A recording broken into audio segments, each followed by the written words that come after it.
bienvenue dans ce nouvel épisode de Grâce Merci. à un livre. Je suis trop contente que tu sois là. Moi aussi. On a beaucoup papoté juste avant. Ouais. On a beaucoup échangé sur ton parcours, sur ce que tu fais actuellement. Est-ce que tu peux reprendre un petit peu ce que tu fais dans la vie pour que celles qui nous écoutent, ceux et celles qui nous écoutent puissent être au courant de ce que tu fais dans la vie, tes passions, ce que tu aimes faire, voilà. Je suis donc Mélanie, j'ai 30 ans. Aujourd'hui, je suis consultante en stratégie de communication et personal branding. Donc, mon rôle, c'est d'accompagner les entrepreneuses à amplifier leur visibilité en ligne et surtout, en fait, créer une audience qui va acheter leurs services. Mais surtout en mettant leur personnalité au cœur de leur business. Donc, moi, c'est vraiment axé sur ça.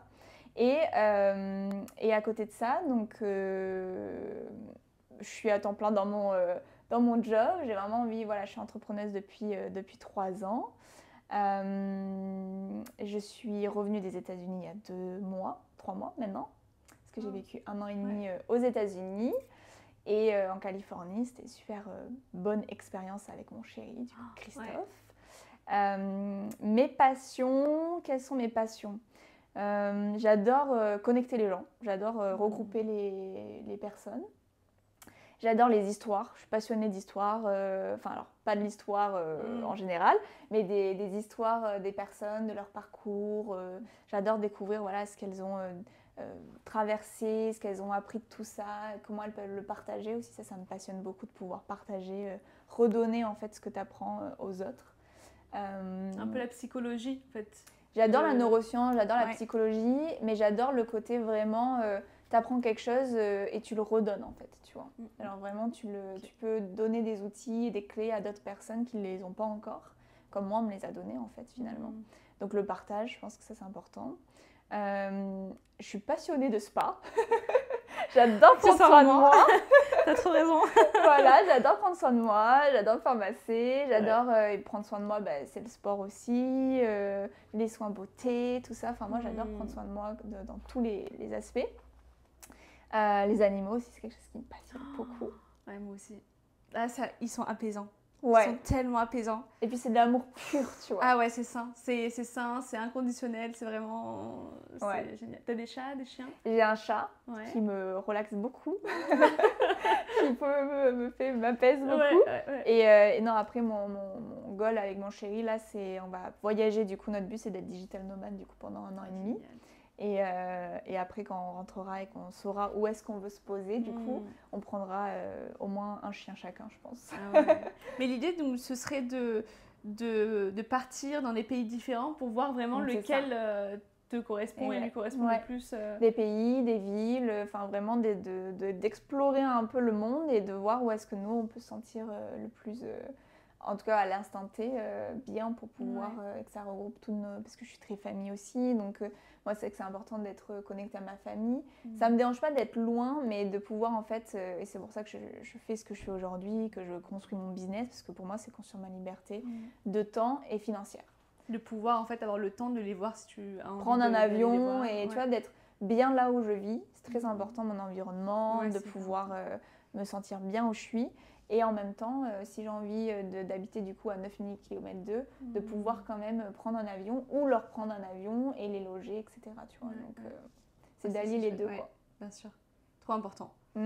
Et merci pour cette présentation, c'est assez complet. Ouais, je sais pas si... c'est pas l'habitude, moi d'habitude c'est moi qui pose la question aux gens de se présenter. C'est quoi d'être de l'autre côté? En fait, c'est un vrai exercice. Ah, moi j'adore parler. C'est agréable. Interview-moi, j'adore. Ça fait du bien aussi d'être de l'autre côté en vrai. C'est vrai. Et donc là, on va parler de livres, donc de livres qui t'a impacté personnellement et surtout qui t'a impacté par rapport à ton parcours entrepreneurial. Quelle est la place de la lecture dans ta vie? J'ai eu le parcours, tu vois, un peu l'idée de faut lire quand on est à l'école.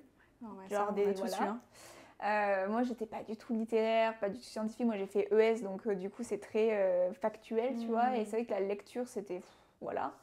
Mais ma mère, ce qui est drôle, petite anecdote, c'est que ma mère adore les livres. Et je me rappelle quand on allait, en fait, tu vois, au supermarché ou quoi, tu sais, les enfants, ils te disent toujours « Ah, je veux à manger, ah, je veux ça, je veux ce jouet et tout ». Ma mère, elle nous disait toujours, et mon frère et moi, vous avez le droit à une chose, c'est de prendre un livre. Et en fait, j'ai adoré en fait cette partie-là de lire en fait des livres que j'avais envie de lire en fait, tu vois, par rapport à l'école. Et c'est vrai que j'ai grandi quand même avec beaucoup de lectures, mais quand j'étais enfant, avec la méthodologie, on va dire, de ma mère, c'était vraiment de pouvoir en fait apprécier ce que je lisais. Et après, avec l'école, c'est vrai que ça m'a moins intéressée. Oui, parce qu'en fait, tu es obligé de lire un livre en particulier. C'est ça. On ne te laisse pas le choix Exactement. de choisir le livre que tu souhaites, qui te plaît, et d'en parler. En fait. C'est ça, en fait. C'est pourquoi je dois lire. Enfin, tout est obligatoire. Et moi, j'ai du mal un peu avec les obligations. Et ce que je ressens dans mon entrepreneuriat aussi aujourd'hui. Ah oui, moi, je suis pareil. Quand je suis obligée de faire un truc, je suis genre... qui ne te correspond pas, qui ne te passionne pas. Non. Ouais, j'ai du mal à me forcer à faire des choses que j'ai pas envie de faire. Et ça se voit. Ça c'est vu. Mais après, en fait, il y a eu une grosse partie où en fait, je lisais juste ce qui me plaisait, mais j'étais pas trop. Moi, j'ai toujours aimé regarder YouTube. À l'époque déjà, les podcasts, ça n'existait pas trop. Non. Mais YouTube, j'adorais regarder YouTube, passer des heures à regarder des vidéos beauté, des vidéos tout, enfin bref. Et en fait, quand j'ai commencé à entreprendre, c'est devenu en fait une évidence de lire. Le premier livre que j'ai lu, si tu veux en parler, c'est un autre aussi, c'est Miracle Morning. Mais tu sais que je l'ai aussi. Ah bah oui. Et ça a fait classique en fait. Ça a fait l'objet d'un de mes podcasts, d'un de mes épisodes avec mon frère. C'était le premier épisode que j'ai fait. Parce que c'est lui qui m'avait offert ce livre. Ouais. Il m'a dit, tiens, essaye de mettre ça en place dans ta vie, etc. Et tu sais que je l'utilise toujours. Ah bah oui. Hein. Alors, je n'utilise pas comme c'est spécifié dans le livre. Je ne fais pas tout. Oui. Mais en tout cas, j'ai trouvé ma routine. En fait, je trouve que c'est un livre qui est parfait quand tu veux commencer quelque part et que tu ne sais pas par où commencer dans le développement personnel, dans les routines matinales qu'on te dit, c'est bien de faire ci, c'est bien... En fait, il s'adapte tellement à ton style de vie où il te dit que tu as 5 minutes le matin ou tu as une heure devant toi, tu vas pouvoir faire ça. Et moi, c'est ce qui m'a permis en fait, donc du coup, d'introduire une routine dans ma vie. Et parce que j'ai introduit une routine dans ma vie, j'ai commencé à lire des livres. Parce que une des 5 routines, c'est de lire un livre. Et après, mon chéri, lui, il adore aussi lire. Enfin, il a toujours eu des livres et tout aussi pour son développement personnel. Donc c'est vrai qu'on avait déjà aussi beaucoup de livres dans sa bibliothèque. Mais en fait, c'est devenu une évidence de se dire, tu as envie de te développer personnellement, tu as envie d'apprendre des choses, en fait, ouvre un livre. Et si tu n'aimes pas lire, maintenant, en fait, il y a plein de moyens aussi d'apprendre, en fait, parce que tu as les audios, les livres audio, etc. Mais c'est vrai que moi, j'aime bien parce que je suis toujours un peu scolaire, de surligner, etc. Donc c'est comme ça, en fait, c'est revenu dans ma vie, mais que j'apprécie, en fait, de faire. Parce que grâce au Miracle Morning, j'ai mis en place une routine et dans cette routine, il y a la lecture. Et des fois, je ne le fais pas, je le fais pas tous les jours. Des fois, je vais le faire entre midi et 2. Et en fait, c'est juste, encore une fois, c'est quand tu apprends à te connaître, tu sais aussi adapter, on va en parler, je pense, avec le livre, mais adapter aussi selon où tu en es dans ta vie, certaines routines, etc. Et tu vois, l'été, par exemple, je sais que j'aime pas lire des livres qui vont m'apprendre des trucs très factuels. J'adore lire des livres comme Respire ou tu vois... un peu des romans philosophiques. Des romans qui sont sur le développement personnel parce qu'en fait l'été j'ai besoin de... déconnecter. En fait de légèreté. De toujours être dans cette dynamique de dev perso, etc. Mais plus légère. En fait le fait déjà de bien te réveiller et d'avoir une routine, ça t'inspire pour bien commencer ta journée. Mais ça n'a rien à voir, vraiment. En fait la première heure de notre réveil, c'est la plus importante. Et c'est celle qui détermine ta journée. Ouais. C'est pour ça qu'il y a beaucoup d'entrepreneurs aussi, là, quand ils se réveillent, peu importe l'heure à laquelle ils se réveillent, leur première heure, c'est là où ils vont faire des choses qu'ils veulent faire, tu vois, rapidement parce que tu es hyper productif. En fait, ton cerveau est hyper ouvert pendant cette heure-là. Quand je suis partie aux États-Unis, ça a été un énorme changement de vie. Enfin, je veux dire, tu pars, on n'habitait pas chez nous au début, donc et puis même... les horaires, enfin tout en fait, tout ton environnement, ton focus il n'est pas sur ton bien-être sur le moment, il est plus de trouver des meubles, trouver un logement, t'installer, etc. Et en fait, je me suis pas mis la pression en me disant il faut que ça soit, il faut que j'ai monté mon machin, ma lecture, ma méditation, que j'écrive. En fait, je fais ça parce que ça me fait du bien, pas pour que ça me stresse et que ça me fait du mal en fait, tu vois. Mais le livre, je trouve que les livres, le but c'est que ça donne des outils pour que tu puisses, quand on a besoin, réajuster et te permettre en fait de repartir sur quelque chose de bien, tu vois, ou me dire bon là ça y est, on a tout qui est installé, maintenant il est temps tu vois, de se remettre dans une routine qu'est-ce que j'ai envie aussi. Parce que moi, il y a des routines, enfin des moments où j'ai plus envie de boire mon thé, prendre une douche et partir. Et des fois, il y a des envies où j'ai envie de prendre plus une heure, prendre mon temps. Enfin, c'est de Faut pas se mettre la pression. Bah non, non, c'est ça. Tu t'es intéressée à ce genre de livre, donc tu nous en as parlé. Le fait d'avoir lu Le Miracle Morning, Ouais. ça t'a ouvert à d'autres lectures. Ouais, Toujours dans que le même dans ma style, routine. du coup, toujours dev perso, Ouais, c'est roman philosophique. Non, pas forcément. En fait, disons que c'était encore une fois selon le moment. Tu vois, des fois j'avais besoin qu'on me cadre sur mon organisation, sur ma productivité. Des fois j'ai eu des moments où j'ai eu besoin de penser surtout. Là, je suis en train de lire un livre justement que je relis, qui est La magie de voir grand, tu vois, par exemple.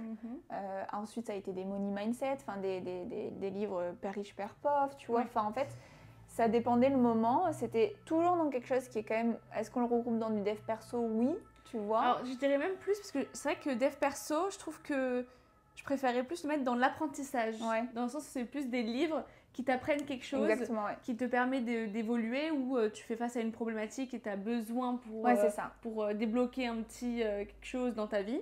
Mais on va dire que tu prends les livres plus comme un apprentissage que du divertissement. Oui. Sauf l'été. Voilà. Mais sauf encore, les livres philosophiques, je trouve que les romans livres philosophiques... de dev perso avec comme Respire, etc. C'est vrai que c'est des livres qui restent quand même toujours dans quelque chose qui m'a... Après, des fois, là en ce moment, tu vois, je suis un peu en mode, est-ce que je me prendrais pas un petit roman, tu vois, parce que ça aide aussi à l'imagination, tu vois. C'est vrai. À mieux dormir aussi, parce que c'est vrai que quand tu commences à entreprendre, que ça soit professionnel ou un projet personnel, partir à l'étranger, etc., parce qu'entreprendre, c'est pas que pour les entrepreneurs, petite parenthèse. Entreprendre, c'est un verbe, tu vois, donc tout le monde entreprend dans sa vie. Et en fait, ton cerveau, il fonctionne tout le temps. Et moi, je me rappelle, mon cerveau, il est en mode genre... la nuit, il fonctionne tellement que il y avait des moments dans mon parcours où en fait, je dormais pas. J'étais tout le temps en train de réfléchir. Et le truc, c'est que ça m'a fait repenser à mon burn-out, parce que c'est ce qui est arrivé quand j'étais en burn-out. D'être toujours en train de penser au travail et de faire. Et en fait, je me suis dit, bah non, en fait, genre, c'est pas possible, tu vois. Genre, j'entreprends pas pour me remettre dans une situation où ça me dessert, tu vois. Et du coup, c'est vrai que de lire un livre plus léger et qui est romantisé, romancé, ouais, c'est mieux. Voilà, faut lire parce que maintenant, tu apprends le vocabulaire. mais du coup, ça aide en fait on se détend, on pense à autre chose, et lire avant de dormir, ça t'aide vachement aussi à t'endormir et dormir mieux, quoi. On va parler du coup aujourd'hui du livre Un rien peut tout changer. Oui, parce que de James Clear, voilà, parce que de base c'était pour ça que je t'ai invitée sur le podcast. Oui. En fait, tu m'en avais parlé parce que tu m'as dit j'en parle à tout le monde. Vraiment, ce livre, j'en parle vraiment à tout le monde. Et pourquoi t'en parles à tout le monde en fait? Parce que voilà. Déjà, il est beau, regardez, il brille. Et je vous ai dit, moi la beauté c'est important, tout ce qui brille j'adore. C'est vrai. Tu l'as lu en anglais ou en français? Je l'ai lu en français, je l'ai relu en anglais après pour voir un peu la différence. Mais en fait, pourquoi j'en parle à tout le monde, c'est parce qu'en fait, justement, il a eu un impact en fait dans ma vie. Et j'ai vu un avant-après ce livre. Donc quand j'ai des personnes qui ont envie de mettre en place des routines, qui veulent mettre en place... Parce qu'en plus, à l'époque, j'avais aussi énormément de coaching qui tournait autour des routines, puisque j'accompagnais sur le bien-être et la nutrition avant. Donc ça fait partie du truc, tu vois. Et je me disais, comment je peux les accompagner à mettre en place une nouvelle routine qui va leur faire du bien, tu vois, alors que leur style de vie, tout le monde a un style de vie différent. Donc ça m'a vachement aidée, ça a vachement aidé aussi dans mes coachings de pouvoir donner ça. Donc c'est un bon livre. Pouvoir aider à avoir des bonnes habitudes et un bon cadre, puisque les habitudes, ça vient aussi avec être bien organisé, être bien structuré. Je pense que c'est vraiment un cadre que tu peux appliquer dans ta vie pro, mais perso aussi. Exactement. Et c'est surtout aussi, donc le deuxième point, c'est que un rien peut tout changer, ça parle du coup des micro-actions. Et ça, c'est quelque chose aussi que moi j'ai appris en fait à me dire, en fait, chaque petit pas a un impact. Et c'est justement tous ces petits pas sur le long terme qui vont faire des grandes choses. Et ça aussi, dans l'entrepreneuriat, c'est un truc que j'ai appris parce que souvent, on va être à l'étape 43 alors que tu démarres. Et alors qu'en fait, toutes ces petites actions que tu mets quotidiennement en place, comme on dit des fois, tu plantes des graines. Nous, on me donnait souvent ça comme image du coup à nos clients, c'est imagine ton business comme un jardin. Et en fait, tu plantes tes petites graines comme ça, toutes tes petites actions comme ça, et un jour, en fait, à force de l'arroser, de parler de ton business, de faire les choses, bah, ces graines, elles vont pousser. Et c'est là où tu signes des contrats, tu signes des coachings, tu signes... Enfin, tu as des résultats, tu vois. Ouais. Mais c'est parce qu'à un moment donné, tu as posé ces petites graines que... Et c'est une toute petite graine, donc c'est une toute petite action qui te paraît peut-être rien, mais qu'en réalité, après, elle grandit, elle fait un énorme arbre. C'est ça, donc, exactement. Mais ça me parle beaucoup ce que tu dis, parce que quand j'ai débuté et que j'ai voulu entreprendre dans un projet qui me passionne, je me disais il faut absolument que ce soit terminé dans la journée ou dans la semaine, etc. Et je me mettais beaucoup trop la pression. Ouais. Et c'est vrai que ça, c'est le meilleur moyen pour finalement ne rien faire. Parce que du coup, tu penses à tellement de trucs que tu n'arrives pas à te focaliser sur une action. Ouais.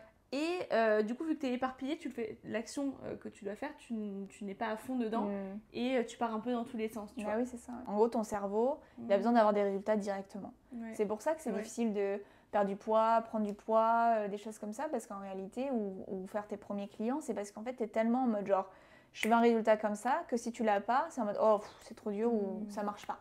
Et là, tu te dis, c'est pas possible. Alors qu'en réalité, ça met du temps, en fait. Ça met du temps, ou ça peut mettre moins de temps, mais c'est juste de le faire et de continuer et de se dire bah en fait ça va marcher quand ça va marcher parce que je mets les actions en place, tu vois. Bien sûr.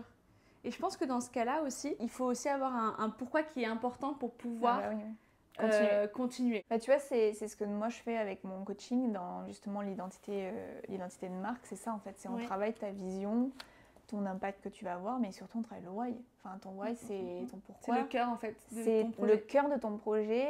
C'est ce qui va t'animer quand tu vas en parler, c'est ce qui va du coup te soutenir, te dire ok, là c'est dur mais je me rappelle pourquoi je le fais.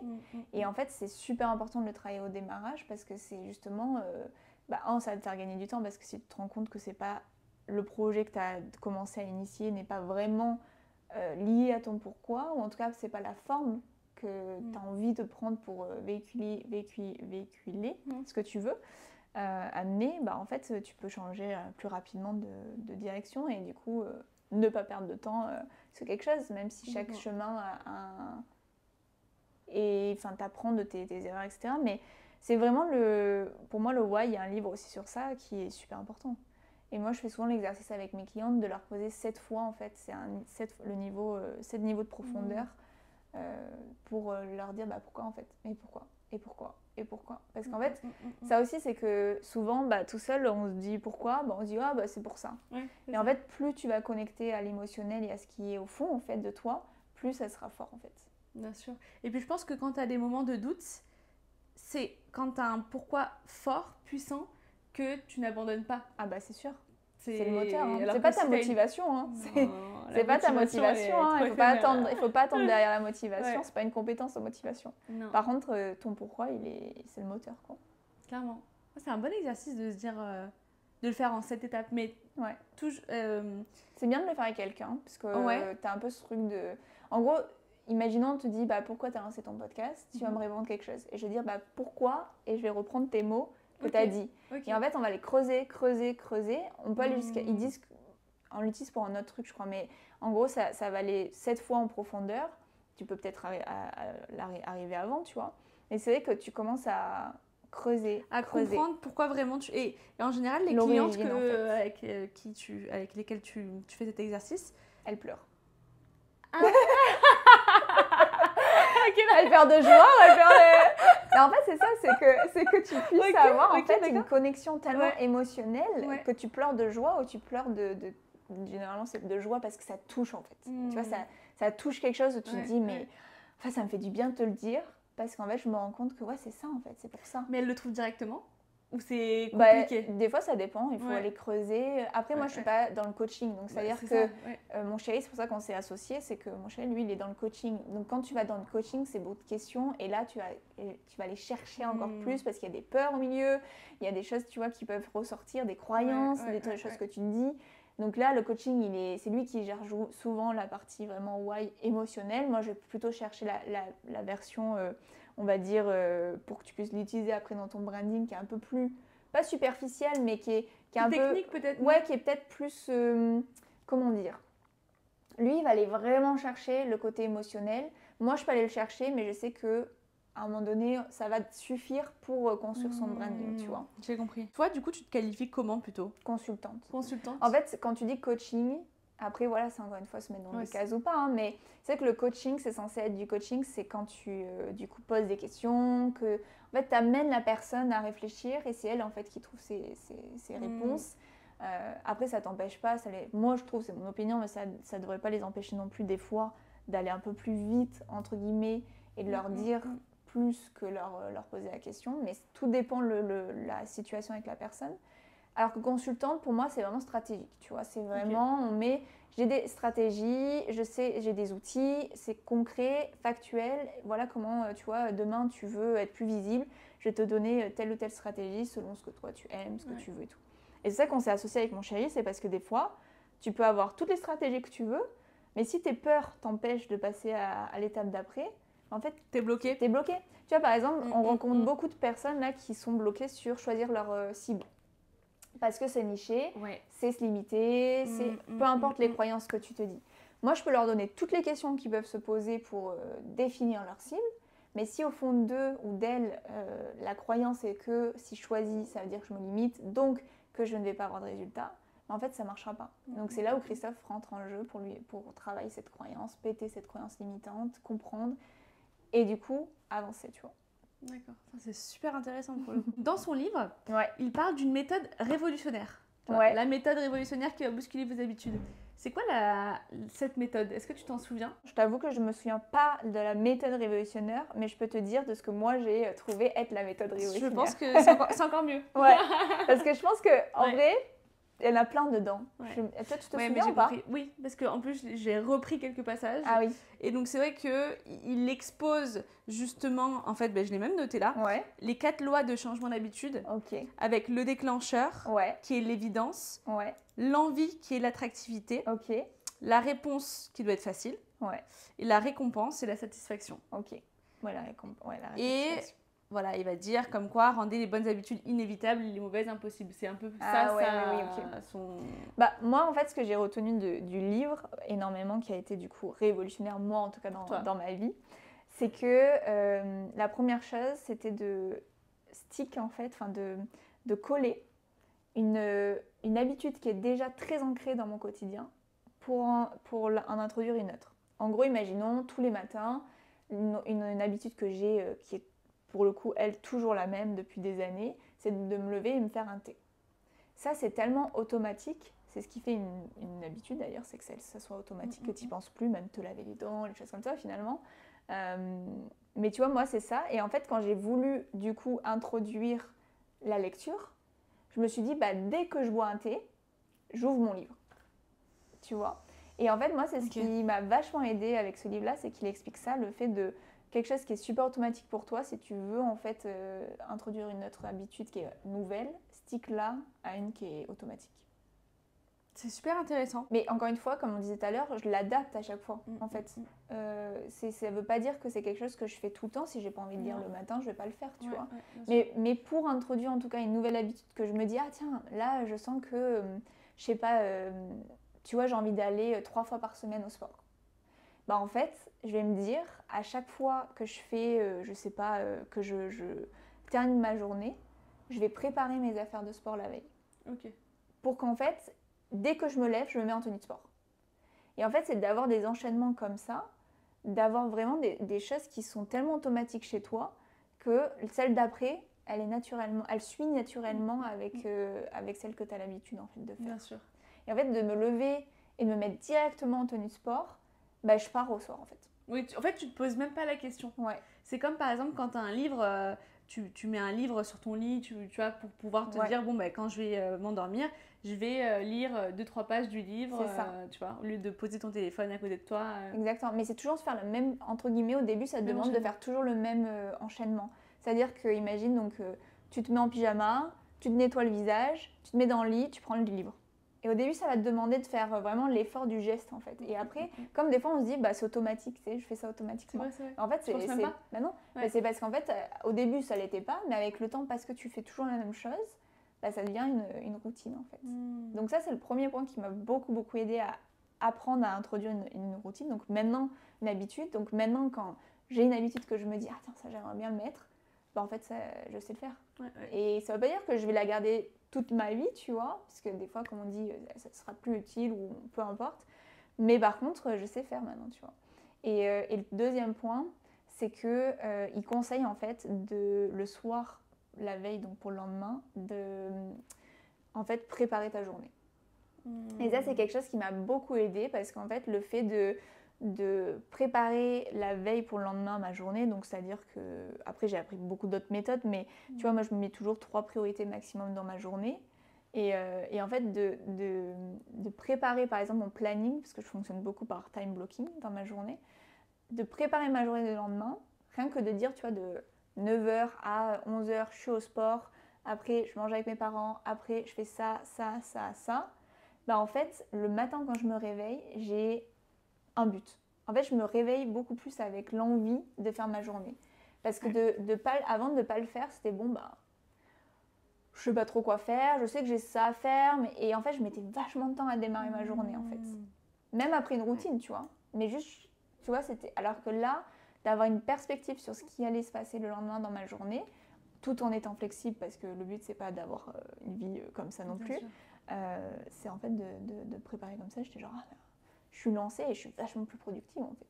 Et puis je pense que le matin quand tu te réveilles, tu as envie du coup de te réveiller. Ouais. Tu es plus... oui aussi, exactement. Ça te donne la motivation de pouvoir commencer ta journée.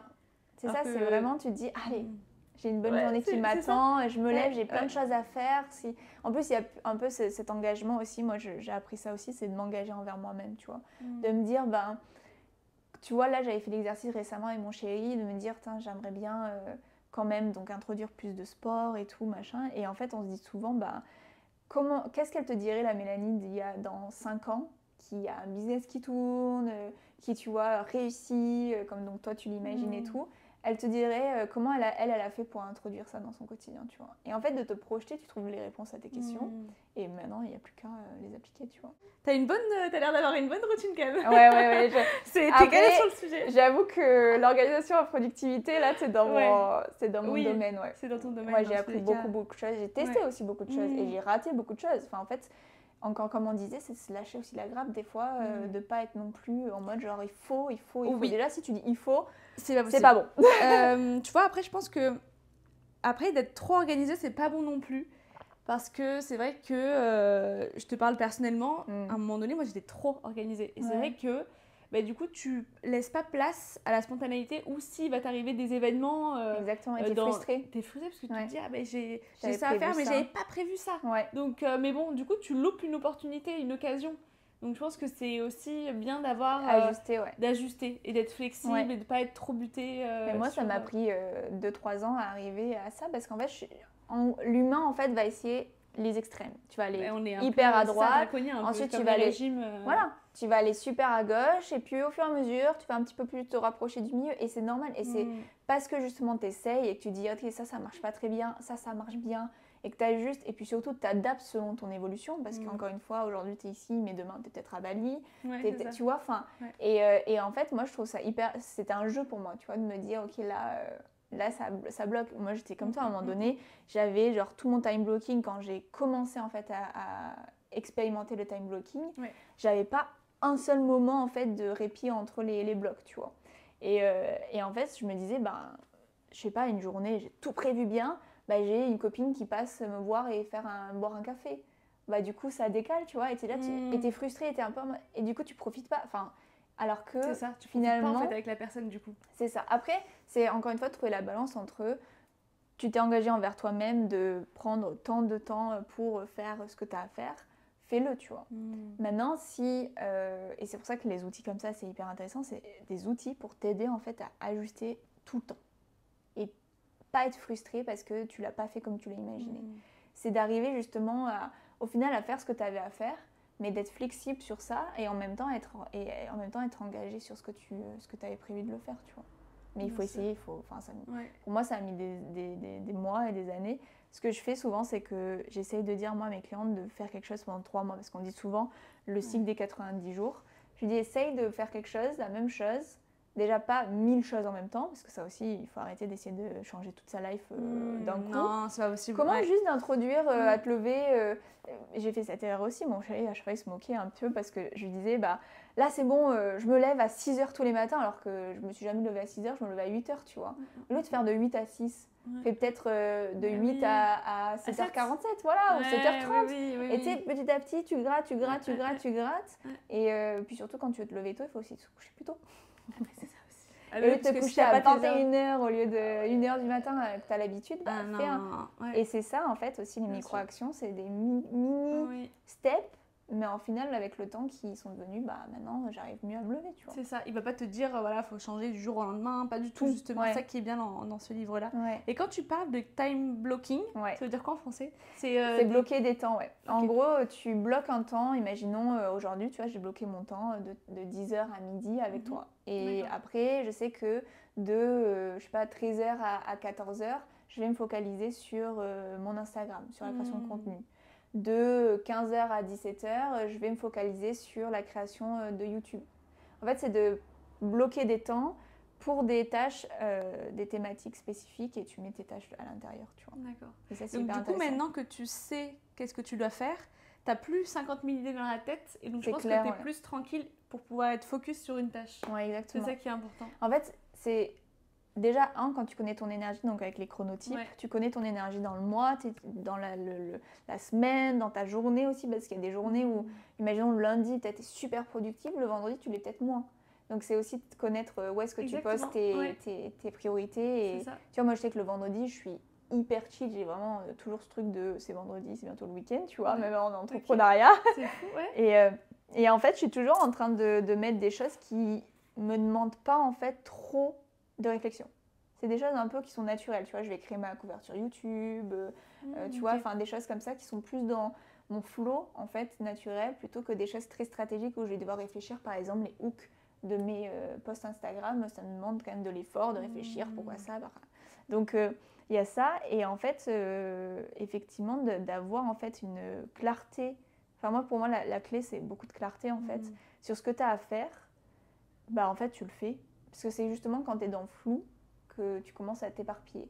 Mais encore une fois, je trouve que ça dépend aussi des gens. Enfin, tu vois, mon chéri, je sais qu'il aimerait être plus structuré, mais c'est quelqu'un qui est beaucoup moins structuré que moi. Et en fait, il faut apprendre aussi à jouer avec sa personnalité, ce qui te convient, etc. Tu vois. Donc moi, je sais que la règle des 3-3-3, c'est 3 priorités dans le mois, 3 priorités dans la semaine, 3 priorités dans le jour, tu vois, dans la journée. C'est super intéressant. Et tu vois, ce qui est fou, c'est que toi, tu prévois par rapport à ta semaine. Ouais. Moi, c'est par rapport à la journée. Ça veut dire que j'ai aucune notion du temps dans la semaine. Parce qu'en fait, je travaille tous les jours, même le dimanche. Je me fais des montages vidéo. Bien sûr. J'ai pas je me dis pas alors, voilà, du lundi au vendredi, je travaille. Samedi, dimanche, c'est plus tranquille. Et en fait, c'est plus dans la journée. Le matin, je sais que je vais être super productive. L'après-midi, de midi à 15h, bah, pas du tout. Et après, ça va reprendre, tu vois. C'est beaucoup plus comme ça que de me dire, alors vendredi, parce que je sais même pas, je pense que je sais même pas si vendredi j'ai moins d'énergie. Parce qu'on ne se pose pas forcément la question. Parce que je me pose pas la question, c'est vrai. Je me pose beaucoup plus la question dans la journée que dans la semaine, quel jour je vais être plus productive, ou, tu vois. Mais tu sais, c'est hyper intéressant parce qu'en vrai, moi j'ai commencé à m'intéresser aussi à ça parce qu'en fait, il y avait le côté aussi où je me disais, par rapport à mes règles en fait, je me disais, mais en tant que femme, en fait, il y a des moments où je suis hyper productive et des moments où, genre, vraiment, je suis au bout de ma vie. Ouais.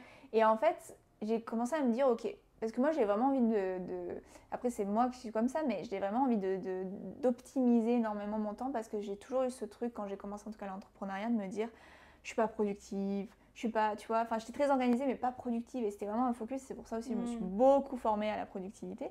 Mais du coup, en fait, c'est que j'ai commencé à m'intéresser à ça et en fait, tu te rends compte qu'il y a tellement de choses. Alors, les hommes aussi, mais les femmes, je veux dire, on a tellement de choses qui rentrent en compte aussi dans notre état qu'en fait, plus tu te connais, plus tu vas aussi apprécier faire les choses parce que tu vas le faire en fonction de toi, comment tu fonctionnes. Parce que s'il faut toi et moi, on fonctionne aussi de manière différente, tu vois.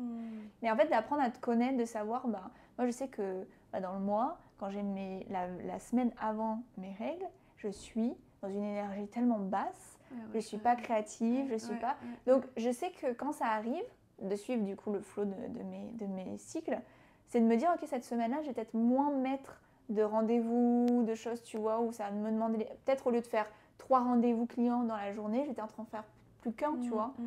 Alors que la semaine où j'ai mes règles, là, je suis au mode, putain, créativité, on est là, on est quand machin. tu les as, t'es Ouais. pas dans le mal, toi? Pas du tout. Alors, j'ai de la chance, hein, j'ai vraiment pas des règles douloureuses, etc. Mais rien que savoir ça, en fait, de mettre de la conscience sur ça, je me suis dit, mais oui, en fait. Et du coup, bah, là, je sais que je vais mettre un maximum de rendez-vous, clients, machin et tout, parce que les idées vont fuser, enfin, tu vois. Ça.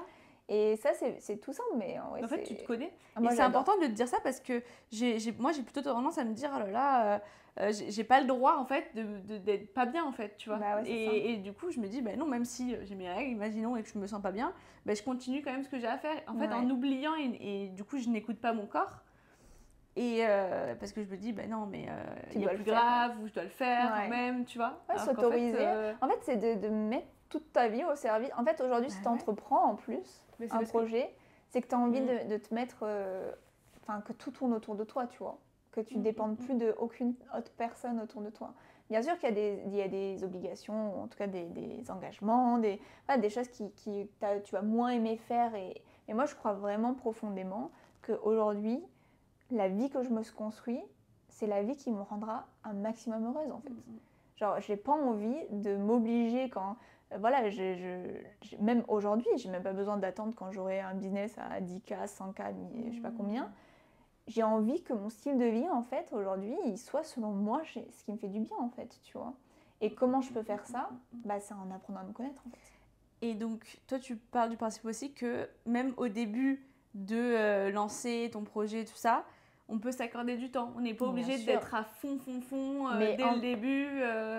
C'est pas vrai quand on dit, voilà, au début, tu charbonnes, t'as pas de vie. En fait, je pense que... Tu vois? Au début, c'est sûr, et pendant un moment, je pense que oui, ça te demande d'être peut-être plus... et encore, je ne sais même pas, mais... En fait, pour moi, c'est juste que quand tu analyses la productivité dans sa généralité, enfin globalité, c'est qu'on dit vaut mieux 1 heure hyper productive que 8 heures qui l'est beaucoup moins, tu vois. Comme on disait au début, genre, c'est pas parce que tu travailles plus ou plus fort que du coup, tu auras des meilleurs résultats. C'est à quel point, en fait, ton heure ou ta demi-journée ou peu importe, est productive en fait, tu vois. Moi je sais que je peux faire, et l'environnement on parlait ça aussi, mais tu vois, en 2 heures dans un café, je peux être 10 fois plus productive qu'en 4 heures dans un endroit où je me sens pas, tu vois, pas forcément pas une bonne bien, énergie. Quoi. Évidemment, je pense que, il faut pas se leurrer, mais je pense qu'au début, du taf, t'en fais beaucoup parce qu'en fait, logiquement, quand tu commences, tu fais tout. Donc forcément, tu as plein de choses à faire. Et avec le temps, je pense que c'est plus des décisions qui sont plus importantes que surtout la masse de travail que tu dois faire, tu vois. Mais tu commences à t'entourer, tu commences à déléguer, donc il y a des choses que forcément, tu t'enlèves un peu, tu vois. Mais ça ne veut pas dire que ça sera plus simple ou pas, mais quand tu démarres, oui, parce que tu fais un peu de tout, donc forcément, oui. Moi, tu sais, je dis genre jusqu'au vendredi, mais c'est juste qu'aujourd'hui, pour mon équilibre personnel aussi, je m'accorde de prendre du temps, tu vois. Parce que tu vois, quand j'ai commencé à entreprendre, j'avais pensé à ça, mais quand j'ai commencé à entreprendre, quand j'allais manger chez mes parents, donc j'ai quand même commencé à entreprendre parce que je voulais construire une vie où je peux profiter de mes proches quand j'en ai envie, tu vois, indépendance financière et de temps. Et en fait, je me rappelle que j'allais manger chez eux et je leur disais, écoute, j'ai 1 heure devant moi. Et en fait, pendant l'heure où j'étais chez eux, je pensais à ce que j'allais faire après, tu vois, pour mon business. Alors qu'à la base, je commence quand même pour profiter de ma famille. C'est sûr comme ça. Donc, tu vois, après, il y a comme on disait, c'est un équilibre. Donc, pour tout, tu vois, je sais que je prends ce temps-là avec eux, le midi, parce que je vis chez eux actuellement. Je profite parce que je sais à quel point je reviens 1 heure après ou 2 heures après avoir mangé avec eux, tellement, genre, motivée pour continuer ce que j'ai à faire, parce que ça m'a fait me déconnecter. Puis en plus, surtout quand t'es... Enfin, moi, je trouve que dans mon métier, la créativité, c'est hyper important. Et ma créativité, je la trouve pas tout le temps devant mon ordinateur, en fait. Je la trouve parce que je vais parler à d'autres personnes, parce que je vais aller me balader, parce que je vais voir une campagne publicitaire ailleurs, je regarde un film, tu sais, ça me dit « Ah, j'ai une idée de ouf !»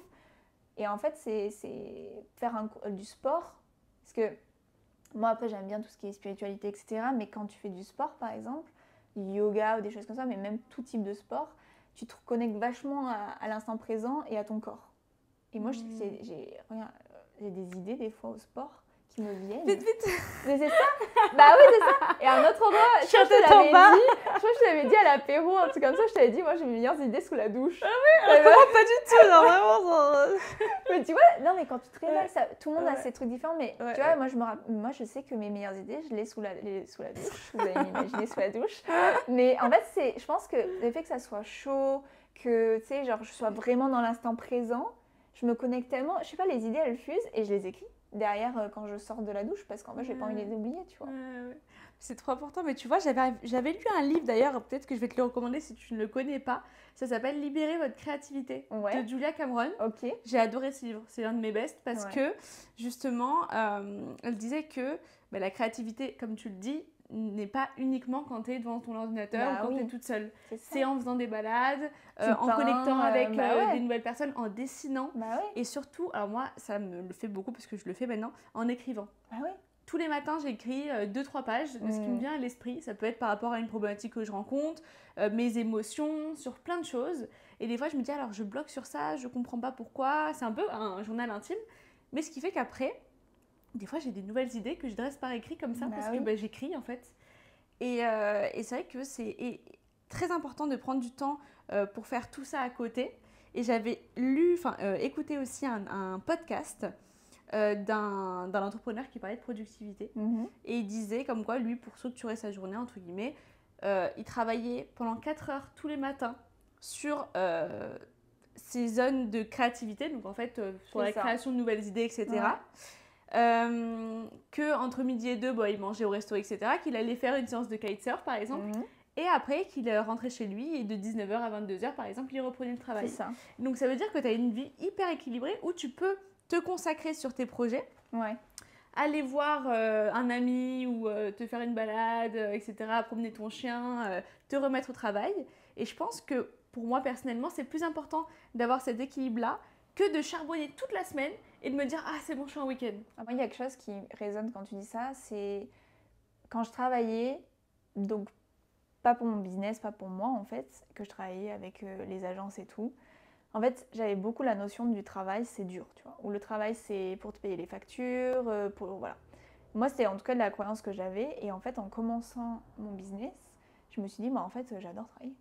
Genre moi, en fait, pour moi, c'est l'idée de pouvoir passer du temps. En fait, je vois pas les heures passer quand je vais travailler sur ce que je fais, tu vois, pour mon business. Et c'est ça, le but, c'est peu importe si tu le fais du lundi au vendredi, du samedi au vendredi. En fait, c'est juste que toi, tu puisses, comme je te disais, des fois, le week-end dernier, le samedi, on a travaillé avec mon chéri de 3h à 20h dans un café à Joyce & Juice. Mais en fait, je vois pas le temps passer, tu vois. Et c'est un samedi, on pourrait se dire, putain, t'as pas autre chose à faire qu'un samedi. Et peut-être que ce samedi-là, je vais dire, je mets mon ordi de côté, mon portable de côté, là, je suis focus à, je sais pas, passer du temps avec une amie. En fait, c'est d'arriver aussi à se dire, quand on a envie, en fait, il n'y a pas de règle, c'est surtout ça. Y a pas si tu avais envie de faire ça, j'imagine que ce moment, tu l'as trouvé trop cool, trop génial. C'est un choix, en fait. C'est de choisir, en fait, ce que tu as envie de faire. Et des fois, on a l'impression on n'a pas le choix, mais on ne se laisse pas le choix non plus, tu vois. C'est ça. Et on a peur, parce que moi, j'essaie toujours de me dire, est-ce que je fais ça par peur et manque, ou est-ce que je fais ça par envie, tu vois. En fait, c'est vraiment chacun, encore une fois, moi, c'est pour ça que les livres sont rentrés aussi dans ma vie, c'est une de mes passions, comme tu me demandais, c'est d'apprendre à me connaître. Parce que je sais que je veux tellement, c'est tellement important pour moi de construire la vie qui me correspond à moi, que en fait, plus je me connais, et surtout, j'adore, j'ai l'impression de découvrir, je suis un oignon et je m'enlève des trucs de plus en plus, et là, j'arrive au cœur qui brille, tu vois.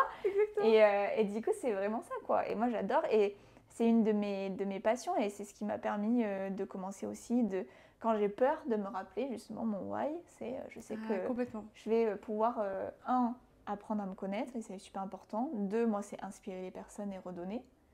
Et 3, c'est vraiment de pouvoir, en fait, vraiment donner l'opportunité à d'autres personnes de le faire, quoi. Quand tu dis que tu as eu un avant-après ce livre, est-ce que tu rencontrais des difficultés par exemple, est-ce que tu avais des mauvaises habitudes que tu as réussi à éradiquer, ou tu n'as jamais forcément eu de mauvaises habitudes et c'était juste je suis plus... parfaite. Parce qu'en soi, je te pose cette question parce que personnellement, bah, j'avais pas non plus d'addiction, de choses tu vois, que je devais éradiquer complètement, tu vois. En soi, j'avais pas d'addiction particulière. J'ai longtemps, quand j'étais à Paris et tout, j'ai beaucoup fumé, etc. Inconsciemment, en fait, ça a été... c'est pas grâce au livre, mais inconsciemment, je l'ai fait finalement parce que j'ai arrêté de fumer, du coup, parce que j'ai amené des nouvelles habitudes, donc autour de la nutrition, du sport, d'être dans un environnement aussi de personnes qui fumaient pas. Et donc, à part celle-ci, mais sinon, non, par contre, c'était pas une addiction, mais c'était... moi, j'avais ce sentiment de beaucoup procrastiner. C'est pour ça aussi que j'ai lu ce livre, tu vois, parce que j'en avais marre de procrastiner, j'avais l'impression de ne pas avancer. Et je voyais que ça, en plus, c'était un fléau dans la vie des entrepreneurs. Et encore une fois, je me suis dit, dans l'idée de j'apprends, je redonne, de moi apprendre quelque chose pour après redonner aux personnes. Et en fait, j'ai appris sur la procrastination, et tu as plusieurs raisons de procrastiner. C'est pas que des fois parce que t'es flemmarde ou quoi, loin de là. C'est peut-être parce que ça t'anime pas, tu vois, comme on disait. Donc il y a ça. Après, du coup, la procrastination, ça amène aussi, chez moi en tout cas, ça a amené aussi de mettre le doigt sur le perfectionnisme que je faisais pas parce que je voulais faire parfaitement, tu vois. Et je me suis écrit pendant très longtemps un mantra qui disait « Mieux vaut une action imparfaite qu'une parfaite inaction ». Ouais, c'est mon chéri. Parce qu'en fait, je me disais, dès que je pense que quelque chose est pas parfait, je le fais quand même. On dit aussi que si c'est parfait, c'est que c'est déjà trop tard. Ouais. Et qu'il faut justement le lancer avant que ce soit parfait, parce que ce sera jamais parfait. Bah non. Et que plus tu veux que ce soit parfait, moins c'est spontané, moins c'est authentique, moins c'est... Tu vois. C'est surtout qu'en fait, c'était plus important pour moi d'avancer dans mon business que de honorer ce truc de perfection, en fait. C'est de se prouver aussi, prouver à ton cerveau que parce que justement tu le fais, ça te fait avancer beaucoup plus vite que si tu le faisais pas, tu vois. C'est ça, bien sûr. En fait, tu n'es pas procrastineur, tu vois. Enfin, c'est pas une qualité, hein, ou un défaut. Je veux dire, à un moment donné, en fait, les gens pareil, les personnes qui disent ah ouais, mais elle est née organisée, ambitieuse. Bien sûr qu'il y a des personnes peut-être qui, par leur expérience et par leur environnement, quand ils ont grandi, etc., ça leur a peut-être amené plus rapidement que d'autres certaines compétences. Mais ça ne veut pas dire, pour moi, une compétence, c'est quelque chose que tu peux acquérir. Donc une compétence, ça se travaille. Si aujourd'hui tu veux être plus organisé, mets toute ton énergie, ton temps et ton argent à comprendre comment être mieux organisé, en fait, c'est tout. Tout s'apprend, mais tu as raison. Tout le monde peut être organisé, tout le monde peut être moins procrastiné, tout le monde peut être plus ambitieux. Et même tout le monde peut devenir, si quelqu'un est timide, il peut arriver à être moins timide, à être plus à l'aise en société. Ça aussi, ça c'est des choses. Des fois, tu vois des parcours d'entrepreneurs, tu te dis, le mec, c'était un ancien timide, il n'osait même pas lever la main en classe. Ça, j'adore les histoires. J'adore aussi. En fait, moi, les histoires, ça me fait péter toutes les croyances qu'on peut avoir, tu vois. Et tu vois, ce que tu dis, ça me fait penser à ça. C'est en fait, souvent, on se dit, et on laisse aussi les autres dire, t'es comme ci, t'es comme ça, donc je suis comme ça. Tu vois, genre, ça fait partie de la personnalité, par exemple, d'être timide. Je te donne un exemple concret. Mon chéri, avant, il était tout le temps en retard, mais vraiment très, très, très en retard. Et en fait, que tout le monde dise « Ah ouais, mais Chris, de toute façon, il est toujours en retard », et que lui se dise « Ah ouais, mais de toute façon, je suis toujours en retard », en fait... Ça renforce une croyance. Ça renforce le fait que tu es en retard et que tu resteras en retard, tu vois. Maintenant, si tu veux tu ne veux plus être en retard, déjà, tu fais en sorte de trouver des méthodes, des stratégies pour ne plus l'être, tu vois. Et c'est des trucs bêtes, mais en fait, de te laisser les autres dire « Ah ouais, mais elle est timide et tout, c'est comme ça, elle est comme ça, tu vois, elle est timide. » Et que toi, tu dises « Oui, mais je suis comme ça, de toute façon, je suis timide. » En fait, tu renforces, comme tu dis, C'est pas vrai. Pour le coup, moi, j'aime... Enfin, c'est pas que je vois, mais je me dis, tu peux pas dire ça, c'est pas vrai. Ouais, mais c'est humain, tu vois, on l'a tous fait, tu vois. Moi, je me disais toujours, je suis pas faite pour l'entrepreneuriat, ou j'ai besoin d'être structurée. Si toi-même, tu te le dis, de toute façon, tu enracines encore plus le truc. Mais heureusement... parce que le cerveau ne comprend pas la négation, donc exactement. Du coup, il va penser que tu es, justement... Exactement. Mais après, il y a, encore une fois, les coachings, justement, comme mon chéri fait, c'est ouf comme... finalement, le cerveau, il va dans un sens, mais il va aussi dans l'autre, tu vois. Et en fait, tu peux switcher tellement, péter les croyances et tout. Et en fait, ça te permet juste de voir d'autres perspectives. Ça te permet, en fait, d'avoir d'autres points de vue.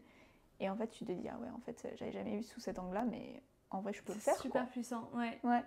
Mais est-ce que toi, quand tu regardes 10 ans en arrière, par exemple, quand tu avais 20 ans, Ouais. on en a parlé en plus, est-ce que tu vois que tu as énormément changé?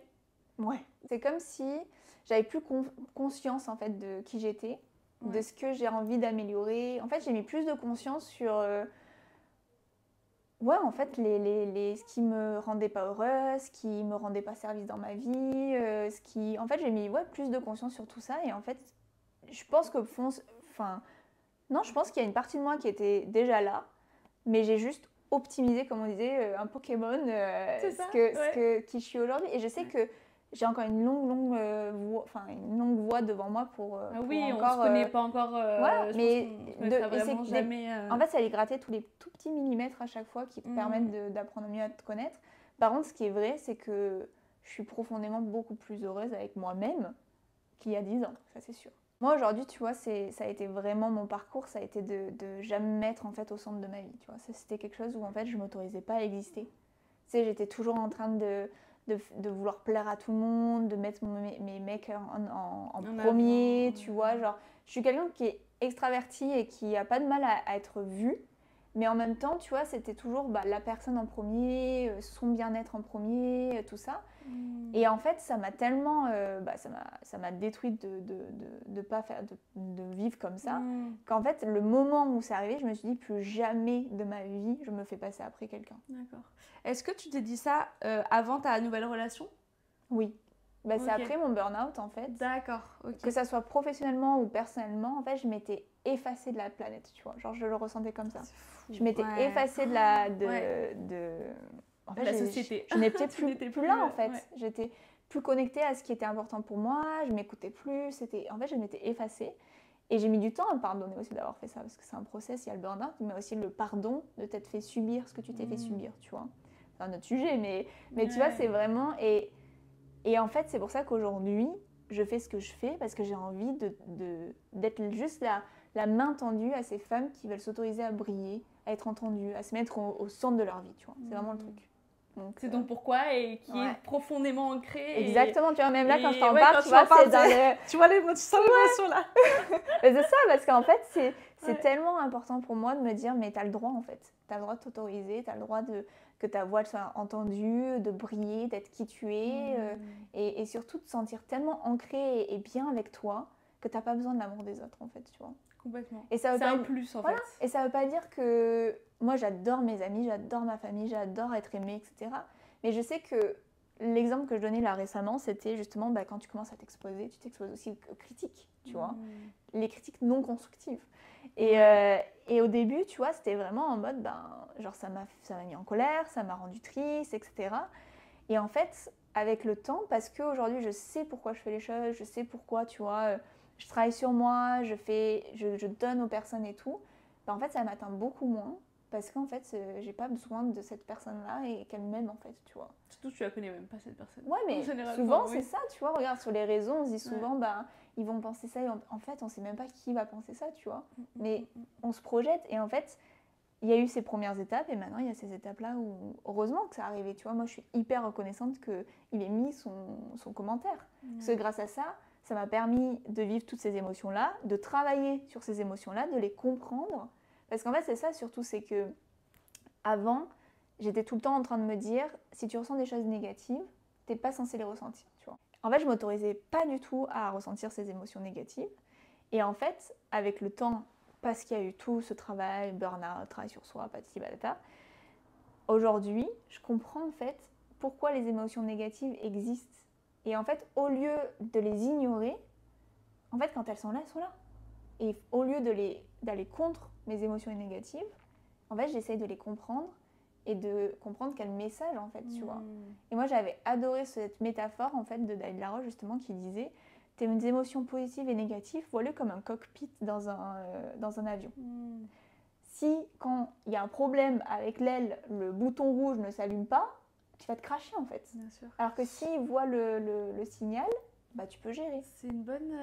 c'est vrai que c'est une bonne image parce que j'avais lu aussi dans un livre comme quoi les émotions négatives, on dit négatives, mais c'est pas forcément des négatives, hein, ça nous sert de boussole. Exactement. Parce qu'effectivement, si Ça tu envoie ressens un message. et si tu ressens que des émotions positives, en fait, à la fin, tu peux même plus les ressentir. Parce que En plus, c'est pas humain. c'est pas humain, effectivement. Après, c'est vrai que des fois, quand tu ressens des émotions négatives, ça fait mal, Bah oui, c'est désagréable, on est d'accord. bien sûr. Mais personnellement, je pense que toi, ça doit te faire pareil, parce que maintenant, tu arrives à les comprendre, tout ça. C'est toujours quand j'ai ce genre d'émotions que j'en ressors grandi, et c'est là où j'ai de nouvelles idées. Des fois, je me dis, j'ai envie d'avoir des émotions négatives, parce que c'est là où je puise au plus profond de moi pour réussir à faire autre chose, à me connaître davantage, tu vois. Mais c'est sûr, de toute façon, c'est pas si mauvais que ça. Encore une fois, pour moi, c'est des messages qui sont là pour t'avertir. En fait, heureusement qu'elles sont là et il faut être reconnaissant de les ressentir. Alors oui, comme tu dis, des fois, c'est très désagréable et ça fait très mal. Mais en réalité, de les ressentir, ça te permet d'apprendre des choses sur toi, sur pourquoi tu réagis comme ça. Et encore une fois, moi, les émotions négatives que j'ai ressenties quand j'ai reçu ce message méchant de la personne, en fait, heureusement, parce que je me dis, de toute façon, je veux être exposée, tu vois. Je sais que c'est quelque chose que j'ai envie d'avoir dans ma vie, de pouvoir toucher, impacter mondialement des gens. En fait, je sais que ça va faire partie. Ça ne veut pas dire que c'est OK, mais ça veut dire juste que à petite échelle aujourd'hui, ce que j'ai pu travailler aujourd'hui, quand ça va m'arriver, quand il y aura 10 000 personnes et dont 1000 peut-être qui vont me critiquer, l'impact il sera pas pareil. Parce que j'aurais travaillé déjà sur ça, tu vois. Et je saurais comment accueillir ce genre parce que des fois, tu peux pas contrôler. En fait, ça, c'est un truc aussi qui m'a marqué, c'est de me dire, tu peux pas contrôler l'extérieur. Tout ce que tu peux contrôler, c'est ce qui se passe à l'intérieur de toi. C'est vrai que le seul truc que tu peux changer, c'est ce que tu penses à l'intérieur de toi et comment tu interprètes comment tu les vois, exactement. Mais c'est bien effectivement de se dire, de se préparer aux éventuels obstacles à laquelle tu vas faire face, parce que parfois on se lance dans un projet, on se dit ça va être simple, etc. Mais en fait, le fait de s'y préparer, de se dire là je vais avoir des doutes, là ça va être douloureux, etc. Quand tu passes par ces phases-là, tu le comprends, tu dis mais je le savais que ça allait se passer comme ça, donc t'inquiète pas. Tu te rassures un petit peu, tu étais au courant que ces phases-là allaient se produire. Et du coup, tu arrives mieux à les affronter aussi. Exactement. En fait, ton cerveau, il te met en fait, et ça c'est quelque chose qui remonte à la préhistoire malheureusement, mais qui est dans nos gènes, c'est qu'en gros, quand il voyait quelque chose qu'il ne connaissait pas, ou un changement, etc., à l'époque, si tu voyais quelqu'un par exemple que tu ne connaissais pas, c'était égal danger. Il pouvait te tuer, tu vois. Aujourd'hui, on a encore des traces de tout ça qui fait que quand on a quelque chose l'inconnu qu'on a devant nous, que ce soit une situation, une personne ou quoi, on est souvent un peu on fait attention, tu vois. Et moi, tu vois, aux États-Unis, ça m'a vraiment aidé à ça parce que j'ai été tellement dans des situations de sortie de zone de confort, de nouvelles situations, que le fait de me préparer et préparer mon cerveau à l'éventualité de la pire situation qui pourrait arriver dans cette situation, en fait, je le voyais autrement. Parce que ça, c'est encore un truc aussi que David Laroche, il nous apprend beaucoup dans son programme, c'est qu'en fait, quand tu as une situation, si tu imagines le pire scénario de cette situation, tu es préparé. Et en fait, ton cerveau a beaucoup plus de facilité à l'anticiper et tu es préparé, donc tu sais. Et quand j'ai fait, du coup, j'ai été donc en salle de sport aux États-Unis et il me propose de donner un cours de sport collectif pour la première fois, en anglais. Alors, ici en France, j'en ai fait des dizaines et des dizaines devant plein de gens. Mais alors aux États-Unis, en anglais, j'ai genre, mais comment je vais faire? Et j'étais comme ça, tu vois. Mais par contre, je me suis engagée sur une date. Ça aussi, c'est intéressant quand tu veux te sortir de ta zone de confort. C'est que tu te mets un peu, justement, une obligation temporelle et vraiment de lieu, etc. pour que tu puisses ne pas avoir le choix, tu vois. Ça, c'est aussi un truc. Mais le fait, en fait, de savoir quand c'était, où est-ce que c'était, qu'est-ce que ça allait être, je me dis, ok, c'est quoi la pire chose qui peut arriver? Bon, qu'ils ne me comprennent pas. Bon, voilà. S'ils ne me comprennent pas, qu'est-ce que je fais? Bon, je dis que je suis française et je rigole, j'essaie d'un peu de rattraper le truc. Et après, je me suis dit, aussi, de quelle manière ils peuvent mieux me comprendre?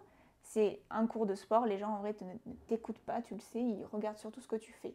Donc, au pire des cas, toi, tu fais l'exercice et s'ils ne comprennent pas, ils le feront quand même. Parce que souvent, les gens, ils font ce qu'ils voient et pas ce qu'ils n'écoutent pas, tu vois. Et le troisième truc, c'est que je me suis dit, ok, je peux écrire aussi tous les exercices en anglais sur un tableau. Tu vois, parce que s'ils ne me comprennent pas, ils peuvent regarder le tableau. Moi, je peux regarder le tableau si je ne me souviens pas de l'exercice. En fait, tout ça, je me suis préparée à l'avance, tu vois. C'est comment, encore une fois, ce que tu peux contrôler peut te rassurer. Tu pourras pas contrôler la réaction des gens en face. Non, bien sûr. Par contre, ce que tu peux faire, c'est contrôler ton temps. Parce que tu vois, je suis arrivée 15 minutes avant ma classe parce que j'avais peur de pas arriver à brancher ma musique, etc. Tu vois. Et je me suis dit, qu'est-ce que je peux faire pour ça? J'arrive 15 minutes avant. Et la veille, j'avais testé, tu vois. Enfin, en fait, moi aussi, je suis très dans l'anticipation des choses. Enfin, j'essaye toujours de... Enfin, j'essaye toujours. Je trouve que ça fait partie, en tout cas, d'un truc que j'essaye de faire, c'est d'anticiper un peu aussi les choses pour être préparée, parce que quand je suis préparée, je me sens mieux, tu vois. Bien sûr. Mais je me suis mis aussi dans des situations où j'étais pas préparée, j'avais pas anticipé, parce que ça aussi, c'est important de savoir comment... Mais ça, je pense que ta confiance en toi, là, elle t'aide aussi. Bien sûr. Et des fois, tu sais quand il faut préparer et quand tu dis, bon, là, je me fais confiance. Ouais. Même si c'est pas préparé, je sais que tu vas le faire. Il y a des niveaux sûr. de préparation. Tu peux être ultra préparé, comme tu peux être un peu au minimum, ce qui te rassure, être préparé. Donc. En fait, c'est pas noir ou blanc dans la vie. En fait. Sûr. Tu vois, c'est une palette de couleurs. Donc. Dans chaque situation, tu peux adapter, que ce soit dans la vie professionnelle ou personnelle, tu peux adapter ce genre de choses. Ouais, c'est ça. De justement d'avoir cette part de spontanéité, de pas trop être soit l'un soit l'autre, tu vois. Donc, c'est ça. Mais il faut s'autoriser à aller dans l'un et l'autre et revenir et voyager. En fait, il faut s'autoriser à ça, tu vois, aussi, de se dire que ça va pas voyage. être... Ouais, mais c'est ça. On dit bien souvent qu'on est motivé dès le début et qu'après, on a du mal à mettre en application sur le long terme. Est-ce que toi, tu as eu des difficultés à mettre en place sur le long terme ou c'est quelque chose qui si, t'est venu quand même assez naturellement? Non, je pense que sur le moment, c'est plus facile parce que tu es dans l'action, mais après, des fois, tu as la vie qui revient, etc. Ouais. Et c'est pour ça, encore une fois, tu vois, rien que de changer d'environnement, que ça soit partir aux États-Unis, changer d'appartement, changer de job, etc., ça bouscule tes habitudes. Donc, en fait, c'est comment tu les réadaptes au plus vite pour que ça te serve dans ta nouvelle vie, entre guillemets, tu vois. Donc c'est de l'adaptation aussi, ouais, il ne faut pas être trop rigide parce que sinon, comme tu dis, tu vas t'auto-flageller et en fait, ce qui te sert de base va te desservir puisque exactement. Oui, à la base, tu fais ça pour toi, en fait. Mais c'est ça, pas pour te mettre la pression, quoi. Après, vraiment, voilà, c'est de pas non plus être... tu vois, moi, je me dis, par contre, je te plains pas si tu me dis, ça fait des mois que je veux refaire ça, mais je le fais pas, machin. Qu'est-ce que tu as fait pour ça? Rien et tout. Non. Tu vois, en fait, il y a un middle entre... tu te plains mais tu fais rien pour, alors là je vais pas te plaindre du tout. Si tu essayes mais que tu n'arrives pas, là c'est différent. C'est peut-être parce qu'il y a des choses autour qui sont pas bien, qui te donnent du mal, tu vois, mais qui sont différentes peut-être que simplement sticker une habitude à une autre. Ça va peut-être plus loin. Mais voilà, c'est vraiment, par contre... moi, je sais qu'à un moment donné, j'étais là, bon, ça va plus, ça fait, je sais pas, 2 mois que j'ai pas ma routine le matin, je suis pas bien, du coup, ça me stresse et tout.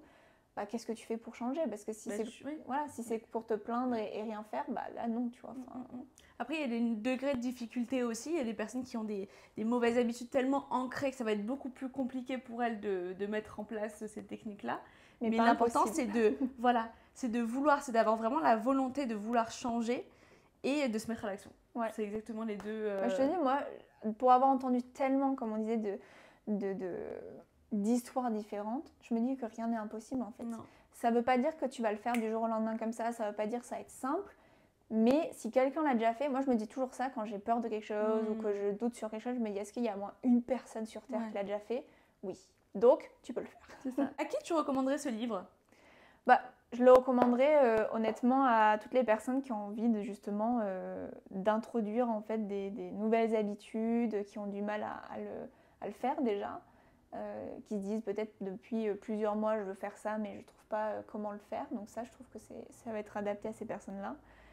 Entrepreneurs ou pas en réalité, parce que ça peut servir comme on disait autant sur la vie une pro vie que perso que pro, bien voilà. Sûr. Ouais. Non, en réalité, ça se lit facilement. Il est hyper, franchement, il est concret aussi. Donc j'aime bien aussi le proposer à des personnes qui ont envie d'avoir des choses qui sont en action immédiate, tu vois. Il est bien complet aussi. Ouais. Il te pousse à... En fait, tu le fais. Voilà, exactement. C'est pas genre tu livres et après t'appliques. C'est sur le moment. Ouais. Il te met des exercices et il te dit de les faire. Et en fait, tu les fais en même temps. Ce qui fait que tu es en action, en fait. Tu lis et tu es en action directement. Complètement. Par rapport à ce que tu m'as dit sur la procrastination, elle va nous parler d'une règle des 2 minutes. Ouais. Et ça, j'ai trouvé super intéressant. Ah oui, c'est vrai, ouais. Je sais pas si tu t'en souviens. Oui, je me souviens de si ça dure moins de 2 minutes, tu le fais directement. Exactement. Par exemple, tu as envie de lire un livre, t'as un peu la flemme de t'y mettre. Bon, je vais lire 2 pages. Ouais. Finalement, tu lis jamais que 2 pages. Parce que tu te mets dedans, t'as envie de savoir la suite, tu vois. vois. C'est comme quand tu fais le ménage, par exemple. Tu sais, tu te dis, bon, la flemme, je vais faire la vaisselle. Tu commences à faire la vaisselle, tu te dis, ah tiens, je vais nettoyer un peu autour. Ah tiens, je vais étendre le linge. Je donnerai un petit coup de... Et en fait, si tu fais le ménage chez toi, quoi. Alors que quand tu te dis, vas-y, il faut que je nettoie tout l'appart. Ah ouais, flemme. Mais tu vois, moi, quand je travaille avec mes clientes et qu'elles ont un projet, c'est qu'en fait, là, on a justement l'appel qui va avoir à 13h. On va parler de la méthodologie de top-down. En fait, tu prends, au lieu de partir de là où tu en es et te dire, ok, comment je vais arriver au projet ou l'objectif que je veux, et que du coup, tu vas voir ça comme un truc super loin, hyper compliqué à atteindre, c'est de partir en fait de où est-ce que tu veux aller, donc l'objectif, et de descendre en fait plutôt en entonnoir jusqu'à où tu en es aujourd'hui. Et en fait, de décortiquer dans ce sens-là, tu vas dire, ok, si je veux ça, il faut que ça, avant, ça, je fasse ça, et que je fasse ça, et que je fasse ça, et que je fasse ça. Et en fait, tu t'arrives à juste la petite action que tu dois déjà faire aujourd'hui qui t'amènera à cet objectif-là. Et en fait, cette méthodologie, elle est hyper intéressante parce que, ça te donne de la clarté sur ce que tu veux et comment tu vas le mettre en place. Donc, tu dis, ok, c'est réalisable maintenant. Et 2, toutes tes décisions, tu vas les prendre beaucoup plus en conscience parce que tu dis, ok, est-ce que ça sert dans mon projet ou est-ce que ça me dessert? Parce que des fois, on a plein d'opportunités qui arrivent et on a envie de prendre les opportunités, tu vois. Mais en vrai, est-ce que ça va vraiment servir ton projet? Et d'avoir cette conscience-là, ça aide énormément. Pour le coup, c'est vrai que comme tu disais, si tu n'as pas de clarté, tu peux vite bifurquer dans tous les sens. Et tu peux démotiver. Et tu peux même passer énormément de temps à trop réfléchir alors qu'en fait, non, juste mets-toi dans l'action. Et quand tu sais où tu vas, tu as juste à appliquer comme tu disais, certaines actions. C'est ça, comme tu disais, l'idée de... en fait, je vais nettoyer tout mon appart. Les gens, ils sont en mode genre, flemme. Par contre, tu dis, ok, je vais juste commencer par la salle de bain. Bon, j'ai déjà fait la salle de bain. C'est déjà ça. Et en fait, mais après, tu as envie de faire le... T'es motivé, tu bien sûr. En fait, de toute façon, le meilleur moyen de tuer l'inaction, c'est le mouvement. Exactement. Donc, si tu te mets en mouvement, c'est comme des fois, tu es genre affeuille sur ton canapé, tu dis flemme et tout d'aller faire les courses. Juste de mettre tes bottes, prendre ton truc. Et des fois, ça te demande effectivement de ne pas réfléchir et te mettre en mouvement. Cette petite phase-là, après, tu es genre en mode « Oh, ça va, en fait, je fais un truc et tout ». Merci beaucoup pour cet échange. C'était avec super plaisir. Intéressant, vraiment. Merci. J'espère que ça vous a plu. Oui. Et n'hésitez pas à me partager si vous l'avez lu, le conseil du livre qui vous a impacté ou une chose dont on a parlé qui vous a aussi impacté. Et si on vous a donné envie de le lire, surtout, il est là. Voilà. On peut te retrouver sur quel réseau social alors, on peut me retrouver sur Instagram principalement, qui est Mélanie Dirio. Mais après, je suis disponible aussi sur YouTube et sur LinkedIn. Et le podcast? Le podcast s'appelle Woman Circle, qui est uniquement disponible sur Spotify par contre. D'accord. Et là, c'est des interviews de femmes entrepreneuses. Donc, l'idée de si elles peuvent le faire, vous pouvez le faire aussi. Exactement. Merci beaucoup. Avec plaisir, merci de m'avoir invitée en tout cas. À bientôt. Bye.